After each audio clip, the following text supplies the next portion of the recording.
La ricorrenza della Virgo Fidelis, la patrona dell'Arma dei Carabinieri, è stata celebrata anche tra Cammarata e San Giovanni Gemini, il servizio di Irene Catarella.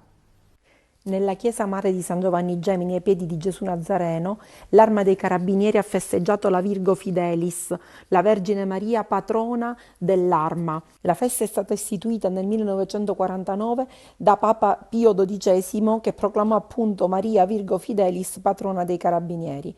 Ricorda la battaglia di Culqualber, in cui i carabinieri con grande spirito di sacrificio diedero la loro vita, ottenendo così una medaglia d'oro al valor militare per tutta l'Arma. La messa è stata celebrata dall'arciprete di San Giovanni Gemini Don Gianluca Arcuri, concelebrata dall'arciprete di Cammarata Don Davide Trizzino, con un organista d'eccellenza, il vicario foraneo Don Giovanni Gattuso.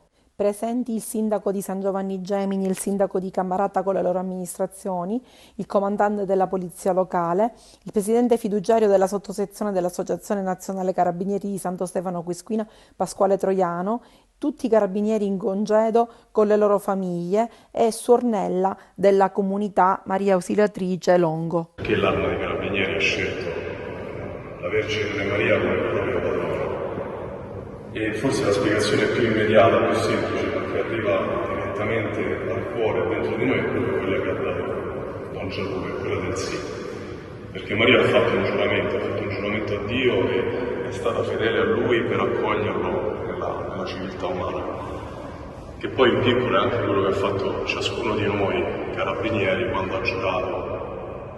Ha fatto il proprio giuramento, che è stato un giuramento di fedeltà. Ed è anche per questo che parliamo di Virgo Fidelis.